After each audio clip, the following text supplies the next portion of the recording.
I'm ready. Strapped in.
What's up, everybody? I'm your girl, Red Gal Sash, and welcome to Let's Talk About It. Tonight, we are doing one of our specials before the season begins, where we will speak on and we talk about the most uncomfortable conversations that we are set to have in the nation as a community, as people. Once again, we are back, and once again, before we start into the conversation of the death of Tyre Nichols and police brutality, we will also issue out a trigger warning because the contents and the comments and the conversation that we are having can create post-traumatic events, memories, and situations. So I'm going to go ahead and we're going to clear the room. We're going to clear the air. Everybody take a deep breath.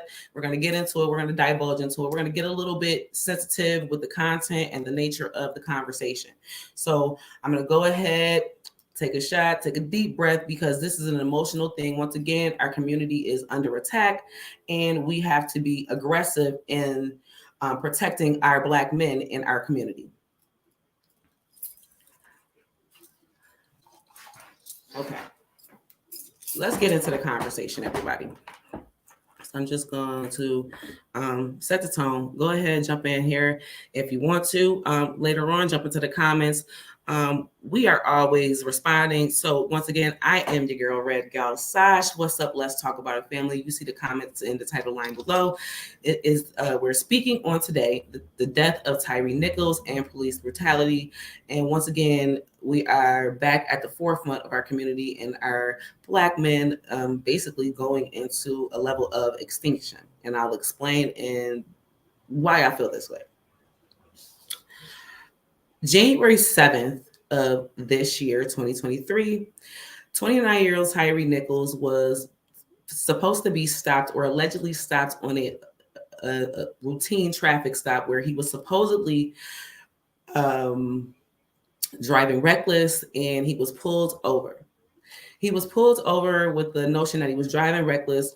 He was basically, backstory, Tyre would go skating in a skate park, which is what he did every Saturday. I believe it was a Saturday. He goes there all the time, and he goes to a skate park. So that's where he was actually headed to. But we have since learned, allegedly, through the assailants, because they are no longer police officers, which I choose not to name their names, because we do not give monsters and criminals the platform to have any type of notoriety in any shape or form. This is to bring awareness to our community as well. So once again, January 7th, Tyre was stopped for a supposed routine traffic stop where he was supposedly driving reckless, where he was then pulled over by Memphis Police Department, where he was pulled over, and it was described to be violent and a disturbing scene. Based on everybody's conversation, people that media has talked to, has interviewed, has allowed people to speak on Mr. Nichols' behalf, is basically, stating that he was a kind-hearted person. He didn't use drugs. He never carried any weapons. He was basically non-confrontational. In this particular scenario, Mr. Nichols was pulled over. It was radioed in that obviously it needed backup, that the 5 officers were called onto this particular traffic stop, which I believe that was a little bit excessive. But we also have learned that allegedly one of the officers had a probably like a 6-degree separation type of thing with Mr. Nichols. Basically, what happened is the officials pulled him over. They claimed that he was driving reckless, and he was stopped. And I'm reading based off my notes. So if you see me looking down, that's basically what I'm doing. And they approached the vehicle, and he attempted to flee on foot, supposedly. But they said that after the second confrontation, officers tried to arrest him, where in lieu of that, they had repeatedly assaulted him. They placed him in a chokehold, restraint. They beat him incessantly in his head.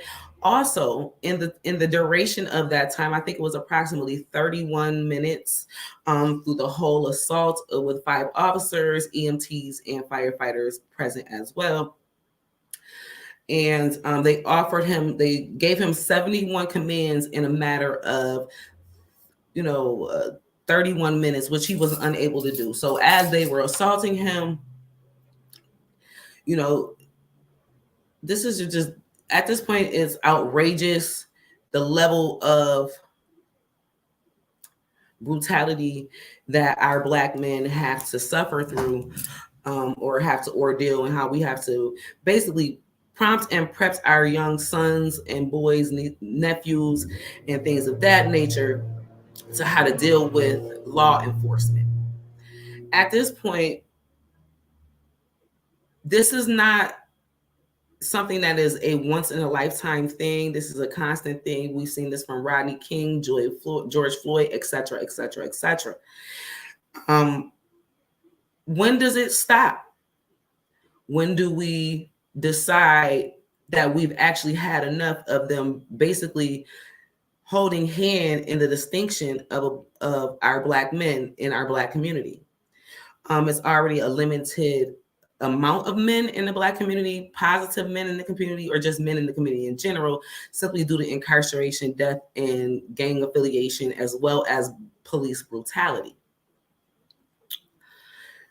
How I feel about this particular situation. So I'm going to go ahead and say that he was assaulted. Within 3 days of his assault, Mr. Nichols, Tyre, actually died from his injuries that he had ensued during that confrontation.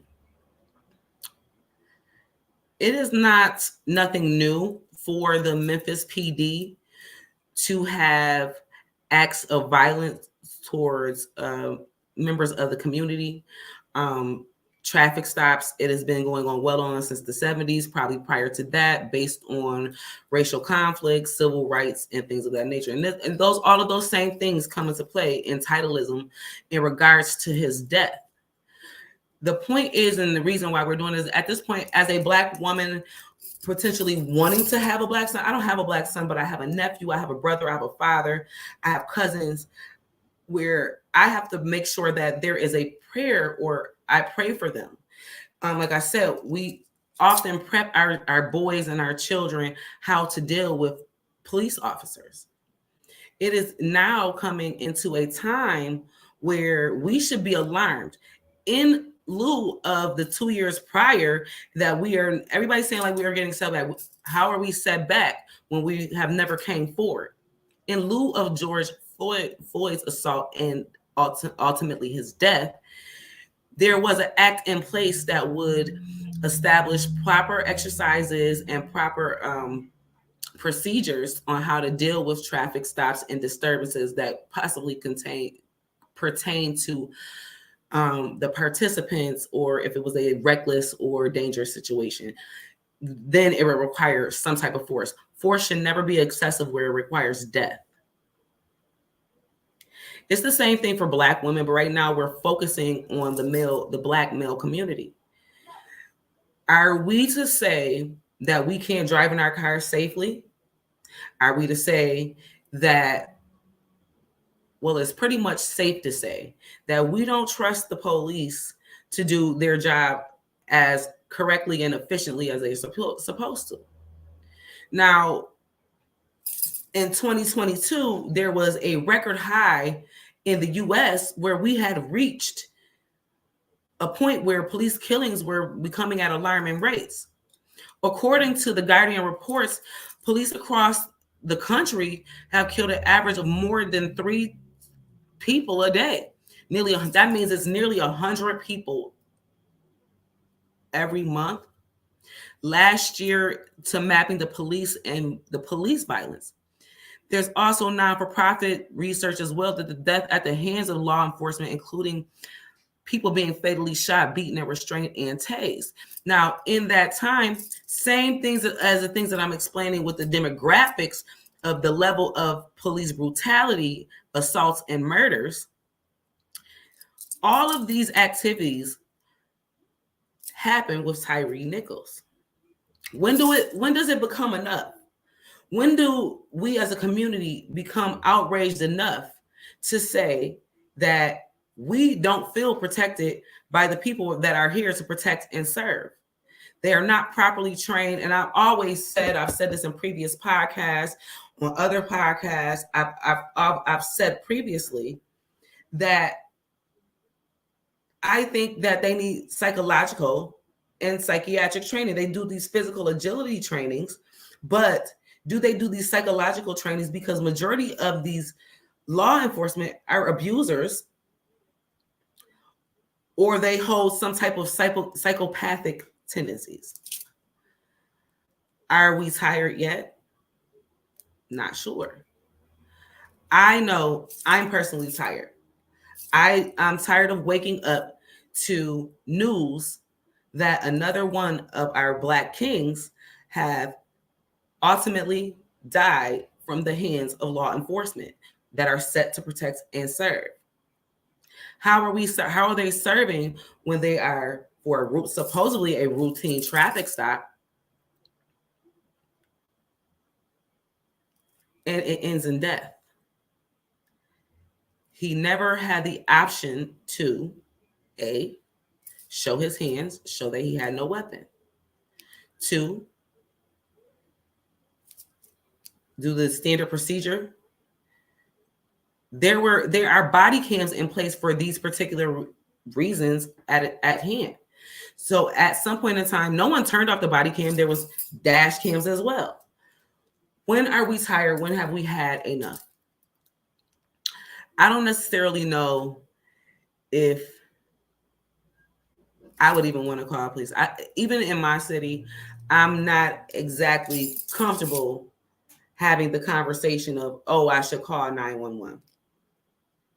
Because that scenario can ultimately in turn into an arrest, a death, etc., etc. In 2022 alone, there was 132 killings, 11% of those cases which no offense was allegedly in place. 207, which is 18%, were involved in other allegations of non-offenses. 9% in mental health and welfare checks. 98 people, or 98%, involved traffic violations. Allegedly, the person was seen with a weapon, or there was no weapon, or it was just some foreign object where they weren't sure. Whatever excuse they use. At this point, I'm motherfucking tired, okay? I'm tired of sitting here having to worry about, are we going to live on doing daily activities?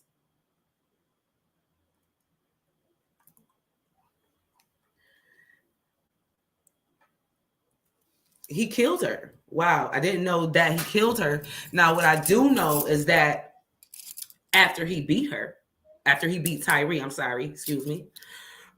he did in fact send a picture. So I'm going to say it's allegedly, because at this point, it's bullshit.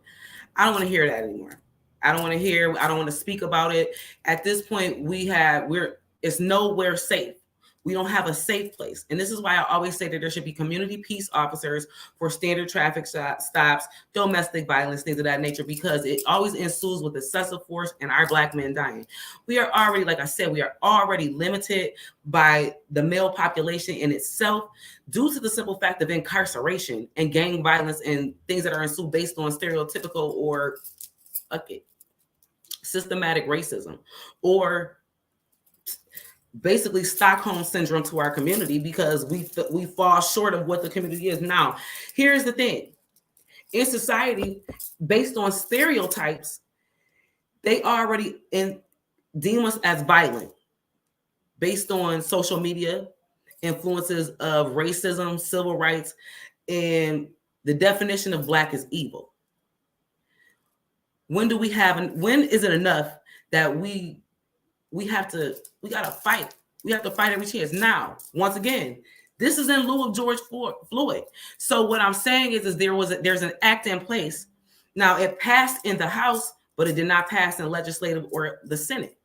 Basically, what it is the George Floyd law basically states that it is supposed to prevent unnecessary violent acts of violence, proper procedures on how to handle traffic stops, domestic violence, or natural encounters, or just, unforeseen encounters based with police. We have to season our men, season our kids to walk out the door. Every day I have to say a prayer for our Black men, because we don't know if they're coming home. They already have a hard enough time just living. There's already enough stereotypes based on them just living. They are already deemed to be a drug dealer, to be a deadbeat. A million things that you could name. I'm trying to think of all of these things because at this point, this is not a regular conversation. This is out of anger. I'm angry. How many times are we going to keep going through this? How many times are we going to say we're going to fight? Because fighting, speaking and marching peacefully is not doing anything for us. The Black Panthers and the new Black Panthers teach us to be militant and protect our community. How are we to protect our community when African American police officers in itself are abusing our men? It's openly sad. It pisses me off, and I'm ready to fight. I have to choose my words nicely because I'm literally getting angry in the midst of this podcast. Those particular 5 officers, yes, they are being charged in second-degree manslaughter. At this point, I don't even think it should be second-degree murder. It's manslaughter. If you ask me, it was premeditated because one officer had an intention based on a woman. Tyre and his girlfriend, ex-girlfriend, hold on, Reed. Tyre and the officer's ex-girlfriend worked at FedEx together, and they proceeded to have a relationship. She, in fact, broke up with the officer for whatever reasons. Guaranteed he's probably a violent person, because the majority of them out in law enforcement are abusers and low-key psychopaths. So this was premeditated. Now, one of my viewers stepped in, and I'm going to go ahead and put her comment to the forefront. Why are we not protesting and rioting tearing shit up as we did for Floyd? Because basically they put a Band-Aid over it. It's a Band-Aid. It's an open Band-Aid, because the reason why I say it's a Band-Aid with an open wound over it, that's never going to heal. Because all they did was we protested, we claimed that we had enough. And when we claimed that we had enough, they put a law in place, but they did not pass the law. So what that did was, if you don't follow politics and if you're not really up on the current events of America and world news, this is what it is. They are not protecting us. Now, we can go to other countries, and I heard this on Steve Harvey today, and I almost definitely agree. We go to other countries and we think, oh, America is the greatest, the land of the free, and the land of... How many times, if we go through the background, we're fighting about racism, equality, women's rights, gay rights. There's all of these things, and then all of these other acts of events happen. Oh, they passed a law in place, but it's simply a Band-Aid. At this point, rioting and protesting is really not enough anymore. It's about community. Rioting and protesting is for the people that want to do something in an immediate time, but at the same time, these are long-term effects. Yet another woman has to go home without her partner. Another mother has to go home without her son, sister without a brother, child without her father or his father. That is all post-trauma. How do you go home and explain when a child just seen his father that he's not coming home because he got killed through a random act on a traffic stop, supposedly? I don't know how many times we're going to continue to have this conversation and shit ain't being done. We're going to continue to fight. We're going to lay down. We're going to continue to let them walk over us and beat on us. No, we need to stand. We need to march. We need to fight. We need to build our own communities, because at this point, they are not set to protect us. This is where the option of defunding the police comes. Defunding the police, people see funding and they think allocation of, that's what defunding is, allocation of funds, but they mean just disbanding it. That's not how it works. Allocation of funds is basically putting the law enforcement in another place to protect people. But this particular level of abuse and assault is just at an all-time high. So do you think that protesting is going to be enough? No. Yet again, in another 6 months, it'll be another story about yet another black man, another boy being killed by the police because either he had, I don't know, a can of Arizona and a Skittle. He had a cigar Dutch in his hand. In this particular case, when are we going to have enough? We're going to absolutely not have enough. The marching is over. People will forget. I'm not forgetting. Just like I didn't forget when that monster came into my community and shot all those people. I'll never fucking forget. Yes, I'm angry. I can cry. I can't even stomach the video because it's too much. Right. And it will never be enough. And it's so sick. But people when will we have enough? When are we going to say it's enough? It's people that are scared to teeter on the lines of fighting back because of their afraid of the backlash that happens. I'm not afraid of the backlash because you're trying to eradicate a whole race of people. I'm not trying to be eradicated. I'm trying to create generational wealth. I'm trying to teach my daughter that there is equality in everybody. But how can I teach her this when we look at the news every day and we constantly see something about our black men dying?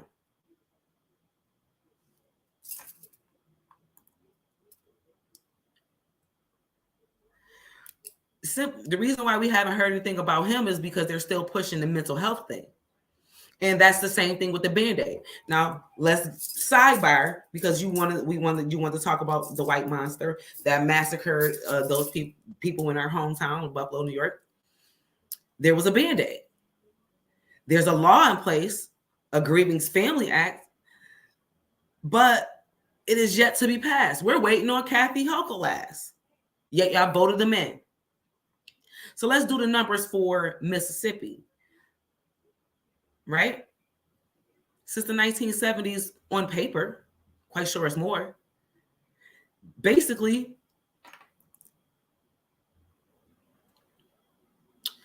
there's been a level of civil rights being violated, brutality, as well as anything else. Like, are we not seeing? Are we literally blinded by modern day age and how they try to teach us to conform and what was me since Obama has been in office, yet it set back another 70 years. So really, this isn't based on race. At some point in time, this is an abuse of power. People get a certain amount of power and they lose their goddamn mind. right?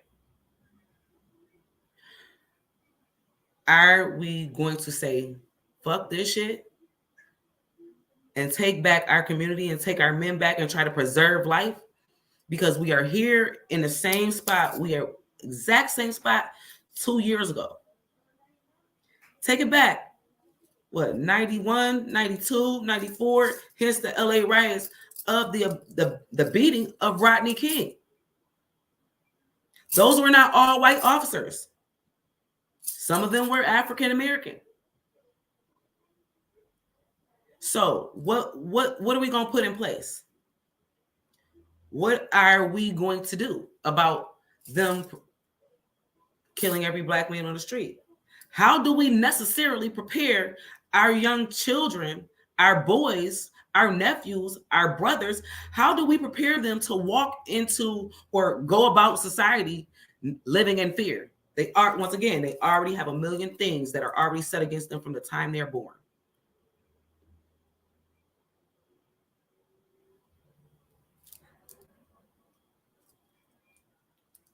We're going to stop sweeping everything under the rug, as my sister said. We're going to stop sweeping everything on the rug. Stand forward, stand tall, and fight back. Learn to practice community. Don't be lazy and don't be complacent to what you think is in place, because the government doesn't tell us everything. They only tell us what we need to hear, what we want to hear, and just enough. You'll be surprised what we don't really know, aka Sandra Bland. Shall I continue to name?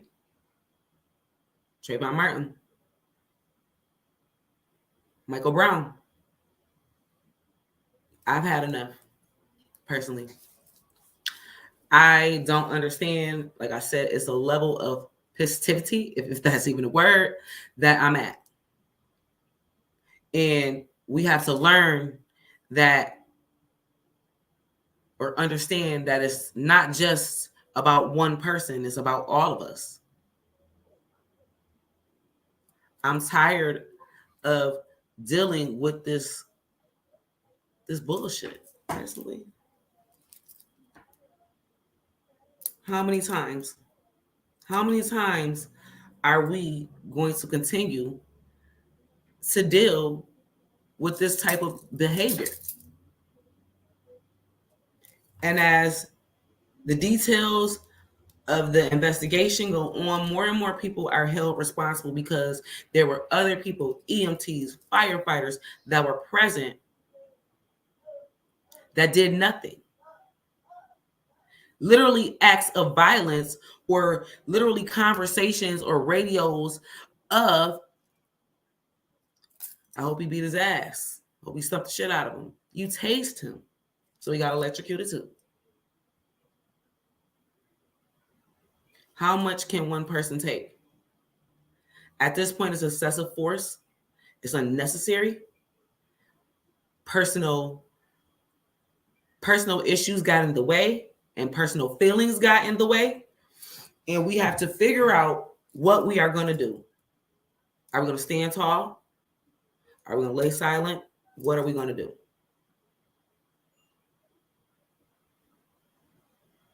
I feel for Mr. Nichols' family. I offer my sheer condolences.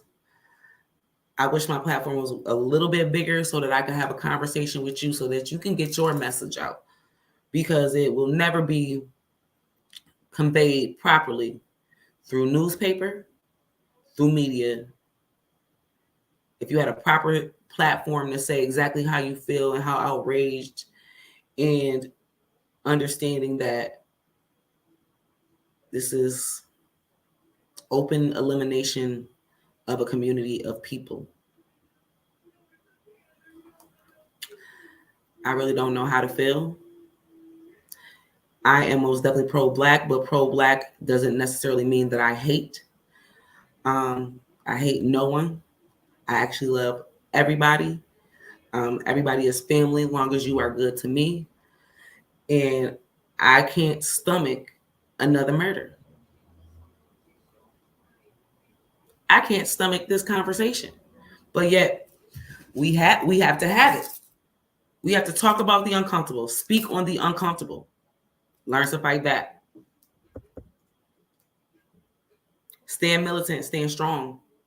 Because at this point, when is enough enough? And like I said, it's at alarming rates, the level of killings by police.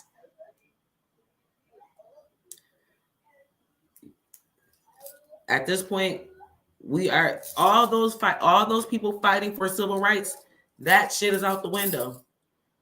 If we do not protect and stand tall for ourselves. I don't necessarily know how to feel about that, y'all. I really don't. I don't know how to feel about any of it. I'm actually tired. And to the officer that actually assaulted him in regards to a woman, you win some, you lose some. But you live to fight another day. He doesn't. Never was it that serious for you to have to kill somebody, for any of you, for you to stand by and not do nothing, not stop anything. But yet again, we have to understand that the police is a boys' club. The firefighters are a boys' club. EMTs are a boys' club. They're going to stand with each other. Anything other than that is uncivilized for them. You're a pariah if you stand against them. Some people join law enforcement to make a difference, and other people choose not to. But when has it become enough? And once again, I'm going to stand on what I said, and I stand on it. Community. Our community doesn't know how to be a community. Everybody wants to hate against each other. But yet again, when somebody dies, everybody wants to rally together. We have to be one community, one people at all times. And at this point, who are we fighting for? Are you fighting for yourself? If anybody, fight for your own family members if you don't care anything outside of what you got going on. Personally, I care about everything outside of me and what it does to our community. And being mindful and being diligent and being informative about what is happening right before our eyes. We have freedoms, use them, execute them. Because we are always up for the chopping block, and we're going to be slaughtered and assaulted and killed like pigs. Whether it's by a racist, whether it's by an angry police officer that claims he is in fear for his life because we are stereotyped to be violent, ignorant people based on stereotypes. Yes, all communities have all those type of monsters inside of them. So I don't understand what makes us any different. I'm not being politically correct here. I'm pissed the fuck off. And how long are we going to keep dealing with it? Is what I ask myself.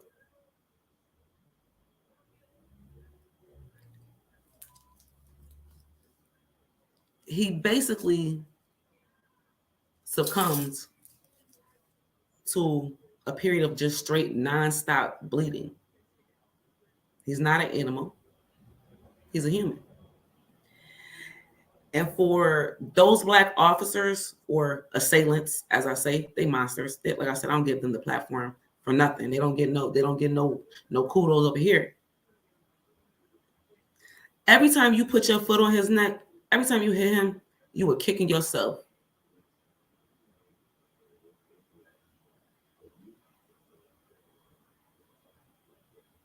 There's a small place in hell for y'all, just for people like you.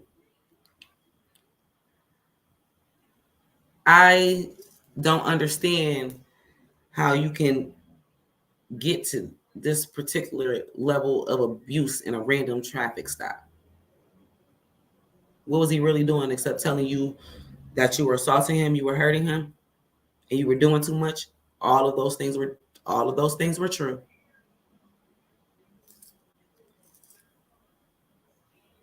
An unadulterated unabashed, nonstop beating for straight 3 minutes. How much trauma do you think a body can take? This is savagery, abuse of power, and actually a level of being a psychopath. You know, those are murderers. They just legally able to murder people. Like I said, it's a small place in hell for y'all. I hope you ride. Like I said, every time you put your foot on the neck of that person, or every time you stumped and kicked him in his face, every time you tased him, every chance you got, you did that to yourself.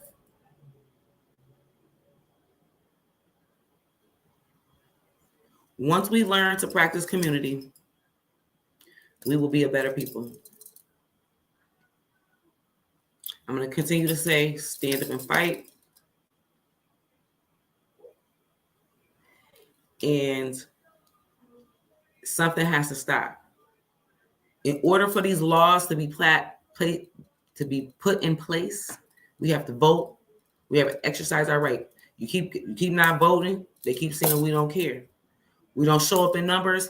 We show up when it's time to show out. Show up before then. Are we gonna protest this time, or are we gonna sit by and be quiet?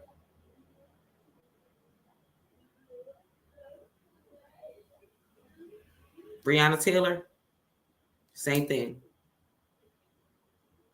An egregious act of abuse of power.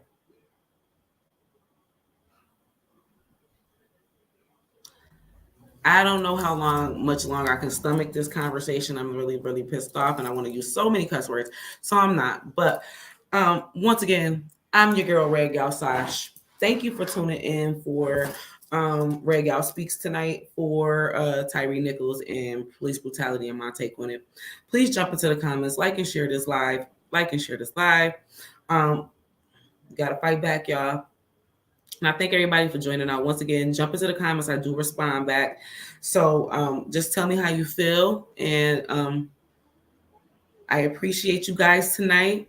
Join me on another note. Join me February 13th for the Valentine's Day special before the season begins.